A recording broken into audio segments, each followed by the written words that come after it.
Hello friends, ओम श्री गणेशाय नमः। आप सभी का स्वागत है आपके अपने यूट्यूब चैनल पर।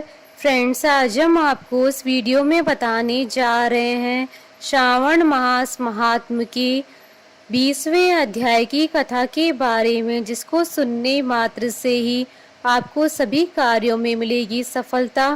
फ्रेंड्स, वीडियो शुरू करने से पहले आपसे रिक्वेस्ट है, अगर आप हमारे चैनल पर नए हैं और आपने अभी तक चैनल को सब्सक्राइब नहीं किया है तो प्लीज़ सब्सक्राइब कीजिएगा चैनल को, साथ ही प्रेस कीजिएगा बेल आइकन को, जिससे नए वीडियो से रिलेटेड नोटिफिकेशन आपको तुरंत प्राप्त हो सके।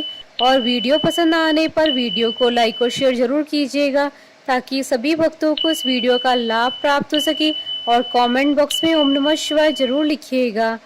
श्रावण मास महात्म सभी प्रकार के विघ्नों का नाश करने वाले तथा सारी सृष्टि का पालन करने वाले श्री गणेश जी तथा ज्ञान के दाता देवी श्री सरस्वती जी तथा सब पुराणों के कर्ता श्री व्यास जी तथा गुरुदेव जी के चरण कमलों में नमस्कार करके भगवान की श्रद्धा और भक्ति रस में डूबे हुए श्रावण मास महात्म की कथा कहती हूँ। श्रावण मास में त्रयोदशी और चतुर्दशी को किए जाने वाले कृत्यों का वर्णन ईश्वर बोले, हे सनत कुमार, अब मैं आपके समक्ष त्रयोदशी तिथि का कृत्य कहता हूँ। इस दिन 16 उपचारों से कामदेव का पूजन करना चाहिए। अशोक, मालती पुष्प, देवताओं को प्रिय कमल, कौसुम्ब तथा बकुल पुष्पों और अन्य प्रकार के भी सुगंधित पुष्पों, रक्त अक्षत, पीले चंदन, शुभ सुगंधित द्रव्यों तथा पुष्टि प्रदान करने वाले तथा तेज की वृद्धि करने वाले अन्य पदार्थों से पूजन करना चाहिए। नैवेद्य और मुख के लिए रोचक तांबूल अर्पित करना चाहिए। तांबूल अर्थात पान में चिकनी उत्तम सुपारी, खैर, चूना, जावित्री, जायफल, लवंग, इलायची, नारिकेल के बीज के छोटे टुकड़े, सोने और चांदी के पत्र, कपूर और केसर, इन पदार्थों को मिलाना चाहिए। मगध देश में उत्पन्न होने वाले श्वेत वर्ण पके हुए पुराने दृढ़ तथा रसमय तांबूल शंभरासुर के शत्रु कामदेव की प्रसन्नता के लिए अर्पित करना चाहिए। उसके बाद मोम से बनाई गई बत्तियों से कामदेव का निराजन करें और पुनः पुष्पांजलि प्रदान करें। इसके बाद उनके नामों से प्रार्थना करें, जो इस प्रकार से हैं।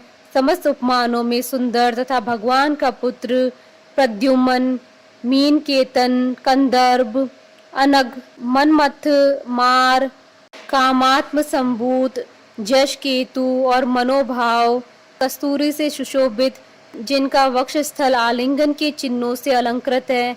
हे पुष्प धवन, हे शंभरासुर के शत्रु, हे कुसुमेश, हे रतिपति, हे मकरध्वज, हे पंचेश, हे मदन, हे समर, हे सुंदर, देवताओं की सिद्धि के लिए आप शिव के द्वारा दग्ध हो गए। उसी कार्य से आप परोपकार की मर्यादा कहे जाते हैं। आपके दिग्विजय करने में वसंत की सहायता निमित्त मात्र है। इंद्र दिन रात आपका मनोरंजन करने में लगे रहते हैं, क्योंकि अपने पद से च्युत होने की शंका में वे तपस्वियों से भी भयभीत रहते हैं। आपके अतिरिक्त दृढ़ मन वाला कौन है जो शिवजी से विरोध कर सकता है?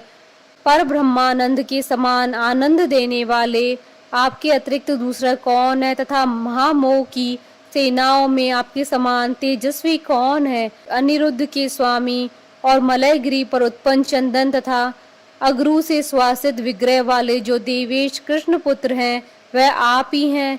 हे शरतकालीन चंद्रमा के उत्तम मित्र, हे जगत की सृष्टि के कारण, जगत पर विजय के समय दक्षिण दिशा तथा पवन देव आपके सहायक थे। हे नाथ, आपका अस्त्र महान, निष्फल न होने वाला, अत्यंत दूर तक जाने वाला, मर्म स्थल को छेदन करने वाला, करुणा शून्य तथा प्रीति कारक रहित है। सुना गया है कि वह अत्यंत कोमल होते हुए भी महान शोभ करने वाला और अपने तुल्य पदार्थ को भी दर्शन मात्र से ही शुभित करने वाला है। जगत पर विजय करने में सहायक होने से प्रवृत्ति ही आपका मुख्य अलंकार है। हे विभो, आपने सभी श्रेष्ठ देवताओं को उपहास के योग्य बना दिया।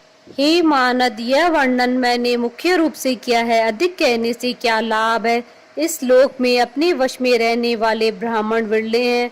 अतः हे भगवान, इस की गई पूजा से आप प्रसन्न हो। श्रावण मास में शुक्ल पक्षी त्रयोदशी तिथि के दिन पूजा करके कामदेव प्रवृत्ति मार्ग के विषयासक्त व्यक्ति को अत्यधिक पराक्रम तथा शक्ति करते हैं और निवृत्ति मार्ग में संलग्न व्यक्ति से अपने विकार को हर लेते हैं। श्रावण मास में शुक्ल पक्ष की त्रयोदशी तिथि में अपनी पूजा के द्वारा संतुष्ट होकर ये कामदेव सकाम पुरुष को अनेक प्रकार के अलंकारों से भूषित तथा मनोरम स्त्रियां प्रदान करते हैं और दीर्घ जीवी गुणों से संपन्न सुख देने वाले तथा श्रेष्ठ वंश परंपरा वाले अनेक पुत्र देते हैं। हे मानव, त्रयोदशी तिथि का जो शुभ कृत्य है उसे मैंने कह दिया। अब चतुर्दशी तिथि में जो करना चाहिए उसे सुनिए। अष्टमी को देवी का पवित्रारोपण करने को मैंने आपसे कहा है। वह यदि उस दिन न किया गया हो तो चतुर्दशी के दिन पवित्रक धारण कराए। चतुर्दशी तिथि को त्रिनेत्र शिव जी को